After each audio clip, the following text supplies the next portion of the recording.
Como eu digo, tudo é normatizado, tudo é normalizado. E as fibras óticas também são. Tem as normas de fibra e tem as normas de cabo. De cabo, eu fiz uma pesquisa para apresentar esse trabalho para vocês. Nós temos 19 normas que se referem a cabos. Só esclarecendo, tá? A única empresa no Brasil que pode emitir norma, pode fazer norma, é a ABNT, Associação Brasileira de Norma Técnica, NBR, normas brasileiras. Então, é eles que fazem. O resto que tem por aí, documentos, ou são normas internacionais. As normas são feitas normalmente por institutos desse tipo aqui, institutos internacionais. Quando você gera um documento dentro da sua empresa, por exemplo, você não pode chamar aquele documento de norma. Muitas vezes o pessoal chama de instrução de trabalho, recomendação disso, recomendação daquilo. Por isso que as práticas Telebrás, aquela documentação da Telebrás que a gente tinha, aquilo ali não era uma norma, a gente chamava de prática Telebrás. Mas se você olhar, todas elas tinham SDT e o número dela, SDT, Sistema de Documentação Telebrás. Norma é só a BNT. Então, como que é feito normalmente isso? Naquela época a gente fazia-se as práticas Telebrás, essas práticas depois foram passadas para a Anatel, a Anatel substituiu a Telebrás, né, quando a Telebrás foi privatizada, e isso daí foi gerado documentos. Naquela época, a gente já começava a gerar documentos no formato de ABNT, que é o documento válido como referência. Então, hoje, normalmente, quando se faz um novo documento, você faz esse documento, esse estudo, essas sugestões, você apresenta isso para a Anatel, muitas vezes a Anatel aprova ou reprova, e ela aprovando, batendo o martelo, ela emite um ato, chama de um ato normativo. Então, ela diz, para quem quer fornecer para os provedores, fornecer para as operadoras, tem que atender esses requisitos aqui. Ao mesmo tempo, esse ato, o pessoal da ABNT, o pessoal técnico aí, que provavelmente é o mesmo pessoal que fez essas especificações do ato, transforma esse ato numa norma da ABNT. E é assim que está acontecendo. Nós temos aqui um estudo que eu participei o ano passado, um grupo grande, a respeito dos cabos Ribbons, e nós geramos essas informações, provavelmente estamos esperando a Anatel gerar esse documento, publicar esse ato, para, na sequência, transformar esse documento em norma da BNT. Então, dessas normas, que tem essas 19 normas que tem aqui, tem duas delas que eu recomendo não perder tempo, que é essa daqui, a 159, 14159, ela é uma norma, última vez que foi revisada, 1998, e ela refere-se a cabo óptico núcleo gileado protegido por capa PL. Não existe cabo com capa PL há muito, muito tempo. Então, esquece, isso aqui já devia ter sido tirado fora. Só acho que não tirou, porque ainda tem cabo com capa PL instalado por aí, por incrível que pareça. Olha aqui, ó. Nós estamos em 1921, 2021, então são 21 anos, mais 2 anos aqui, são 23 anos, e tem cabo óptico daquela época funcionando ainda. Aí a 14161, também de 98, que dizia a respeito a cabo óptico de emergência. Naquela época, a gente achava que, no caso de uma emergência, tinha que lançar imediatamente um cabo especial, fazer uma emenda de emergência, para depois você vir e fazer uma recuperação correta, né, assertiva, mas hoje a gente faz tudo isso de uma vez só. E o resto aqui é um monte de coisas que a gente vai falar aqui mais ou menos. Eu fiz um resumo para vocês, quando vocês pegarem essa documentação, tem um resumo de norma por norma, eu vou falar de alguma delas para vocês. Antes de falar isso, eu vou explicar para vocês o que são os elementos ópticos. Os elementos ópticos são como que essas normas tratam a fibra óptica, tá? E essas normas, elas dizem o seguinte, eles dizem que os cabos são constituídos basicamente por elementos ópticos. E quem são esses elementos ópticos?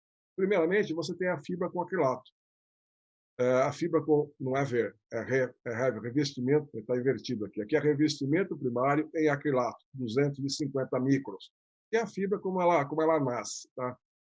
E você pode pegar essa fibra e colocar ela dentro de um tubo luz. Então, você pode ter cabos ópticos com tubo luz. E, normalmente, os cabos para uso externo aí, eles são cabos com tubo luz. E com isso você consegue ganhar muito espaço, né? Você ganha espaço no cabo, que espaço é fundamental. Você pode pegar essa fibra também e colocar o segundo revestimento por cima, que é o revestimento secundário, e você vai para o 900 micro, que é o tal de 0,9. Onde você tem essa fibra? Você tem essa fibra no seu DIO. Os pigtails que estão dentro do DIO, eles têm esse revestimento aqui. Quando você compra um splitter com conector, ele já vem com esse revestimento também. E você pode pegar essa fibra e você pode colocar uma capa por cima, você faz um cordão monofibra. Tá? Então, é um tipo de cabo, é um tipo de elemento óptico, que muitos cabos ópticos são constituídos desse elemento. E você pode também fazer outro elemento óptico que é chamado de micromódulo. O que é um micromódulo? Você pega todas essas fibras aqui, em vez de você deixar dentro de um tubo luz, você vai e coloca elas num tubo menor, num tubo de dimensões bastante reduzidas. E no caso aqui, é um material fácil, você coloca a unha assim, você aperta, você tira esse revestimento e as fibras estão expostas. É chamado de micromódulo. Normalmente para cabo interno, cabo tipo riser, que você instala ele normalmente de cima para baixo, porque para você não fazer esforço, ele normalmente você vai soltando ele pela gravidade, ele vai descendo, porque ele não tem nenhuma tração. Se você puxar, você rompe as fibras. Tá? Então, isso é o cabo de micromódulo. Então, lá voando aqui, detalhes, definições e modelos. Primeiramente, eu fiz um resumo aqui. No resumo, ele diz o seguinte: você tem aqui qual é a norma técnica, 14103, ela é de 2020, a última revisão dela. Cabo óptico dielétrico para aplicação enterrada. A especificação. Então, ele é conhecido como CFOA XYWZ. O CFOA, para quem não sabe, CFO é os cabos antigos, cabo de fibra ótica, e CFOA, cabo de fibra ótica revestida em acrilato. O X diz o tipo de fibra. Você pode ter a fibra multimodo, você pode ter a monomodo, você pode ter a BLI, você pode ter a multimodo, a monomodo com dispersão normal, a BLI, que é a monomodo com baixa sensibilidade, a DS, que é com dispersão deslocada, e a NZD, que é a monomodo com dispersão deslocada e não nula. Então, são as siglas aí. A aplicação pode ser DE, dielétrico enterrado, com tubos encordoados, pode ser um dielétrico enterrado com tubo único, ou pode ser um dielétrico enterrado com ranhuras. O que é ranhuras? Ranhuras, imagina o seguinte: você pega um cabo que o núcleo dele parece uma estrela. Ele tem um elemento de tração no meio e depois em volta tem um elemento rígido aí que parece uma estrela. Ele é cheio de ranhuras. Em vez de você colocar as fibras nos tubos, você coloca as fibras nessa ranhura. Esse daqui foi um cabo que na época, nos anos de 80, 90, o pessoal usava muito esse tipo de cabo na Europa. E, no caso, na época, a Pirelli, ela trouxe uma amostra para o Brasil e esse cabo não vingou aqui no Brasil, não vingou. Mas agora ele vai entrar, vai voltar com o uso dos cabos Ribbons. E você tem aqui o DPE. O que é o DPE? O DPE é um cabo que o pessoal, uma empresa, desenvolveu esse cabo, lançou esse cabo no mercado, mas esse cabo também não vingou muito. O DE é que a gente falou, você pega o cabo, instala ele diretamente enterrado. Ele tem as suas proteções ali contra roedores, etc. Mas existem casos em que você instala o duto, você instala o duto e depois você instala o cabo. E normalmente esse cabo, às vezes, você instala por insuflamento, que é por sopro. Naquela época não tinha essa tecnologia ainda. Então, o que o pessoal fez? Falou, vamos fazer o seguinte, vamos lá fazer um duto, e esse duto já vem com o cabo dentro. Então, é um tubo de polietileno que dentro você tem um cabo. Para que isso daí? Você instala tudo de uma vez, você reduz o custo de instalação e quando precisar fazer manutenção é só você puxar o cabo e passar outro cabo junto. Tá? Então a ideia era isso daí, mas é um cabo que não vingou muito. Então esse é o cabo DPE, diretamente protegido, enterrado. Ele pode ser com tubo encordoado, ele pode ser com tubo único, com ranhuras. E do outro lado você tem as barreiras de umidade. O G de geleado, o S que é o seco. O que é o seco? Você só tem geleia no tubo luz, fora você não tem, você tem materiais hidroexpansíveis, e você tem o totalmente seco, ou seja, não tem geleia nenhuma. Por que foi desenvolvido esse cabo aqui? Para facilitar a vida dos técnicos, para aumentar o rendimento na hora de fazer as emendas. Para quem trabalhou com cabo geleado, sabe que o tempo que você perde para você limpar um cabo desse, para você começar a fazer a fusão. Então, é muito grande. Então, isso daqui, por exemplo, vai de 2 a 264 fibras. Na norma, você olha a norma, tem muito mais coisa escrita. Aqui é um resumão só. Tá? Aqui é um cordão, o cordão óptico também. Você tem o cordão que é monofibra é uma fibra só. Você tem o cordão bifibra. O bifibra, o que é? Você tem duas fibras e a capinha por cima. Então, dentro daquela mesma capa, você tem as duas fibras. O duplex é diferente. É como se você tivesse dois cordões, cordão 1, cordão 2, justapostos. Eles têm uma membranazinha, como se fosse um pescocinho, e eles ficam juntos. Aqui você abre eles, puxa eles, você abre e fica com dois cordões.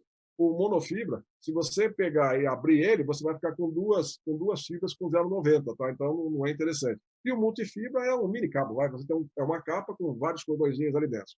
Novamente, o tipo de fibra, a quantidade de fibras, as dimensões do monofibra, a dimensão do bifibra, o duplex. Quando você fala, eu tenho um cordão aqui que é 2 milímetros, eu tenho um cordão de 2,9. Por que você tem diferença aqui? Porque começou o DGO primeiro a 24, 36, hoje você tem DGO aí de 144, 288. Se você imagina, se você colocar um cordão de 3 milímetros, a quantidade de espaço que você tem, aquele monte de chumaço de cordão saindo para todos os lados. Você diminui a espessura, baixando para 2 milímetros, você reduziu em 1/3 a tua área ocupada aí. 1/3 em termos de diâmetro, se você levar ao quadrado isso daí, você vê que dá bem mais. Embaixo você tem o grau de proteção frente à chama. Normalmente tem alguns que é normal, tem alguns que é RC, que é retardante à chama, normalmente para cabo externo, e para o cabo interno você tem aí o cordão óptico geral, o pleno e o riser. Mais para frente a gente fala o que é isso aqui. Tem o LSZH. Normalmente, para onde você tem muitas pessoas e barreira interna, se usa a proteção LSZH, baixa emissão de fumaça e livre de halogênio. Tá? Aqui nós temos o cabo óptico autossustentado, né, que é o AS, o o cabo multifibras com fibras, com revestimento ali com as fibras aramidas, tá? Ele é dimensionado, aqui no caso, é tipo AS, dielétrico sustentado com tubo encordoado, ou ASU, que é o dielétrico sustentado no tubo único. O vão máximo. O vão máximo está relacionado com a CMO. O que é CMO? Carga máxima de operação, ou seja, quanto o cabo aguenta de tração. É aqui que eu falei para vocês o detalhe. Não adianta você pegar um cabo de 80 e colocar num cabo de 120 e usar a mesma metodologia que você usa no cabo de 120, você tracioná-lo. Por quê? Porque você vai estar ultrapassando a carga máxima de operação e pode usar o cabo. Para 80 metros, a CMO é uma vez o peso. O que quer dizer isso? Se você tem um cabo que pesa 40 quilos por quilômetro, e nesse lance de 80 metros, você pode tracioná-lo no máximo 1,5 vezes, ou seja, 40 vezes 1,5 dá 60. Você pode colocar no máximo 60 kgf. O cabo de baixo, que é 120, é 2 vezes. 40 vezes 2 dá 80. Então, se você chegar aqui e tracionar ele com 80 e ele é um AS 80, o 80 foi feito para 60 quilos. Você está tracionando com 80. Então, está a mais, aquilo que eu falei, vai dar problema nas fibras. E para 200 metros são 3 vezes. 40 vezes 3, 120. Então, eu posso tracioná-lo com 120. Isso está relacionado com a flecha de 1%, a flecha de 1% e o vão do poste. Então, use o cabo certo na aplicação certa, na aplicação correta. Novamente, o tipo de barreira de umidade, né? O número de fibras de 2 a 144. Aqui que eu falei, retardante à chama ou normal. Se tiver gravado na capa NR, é normal. Se for RC, é retardante à chama. O que é retardante à chama? Aquele não pega fogo, é inqueimável. Não existe cabo inqueimável. Existe cabo retardante à chama.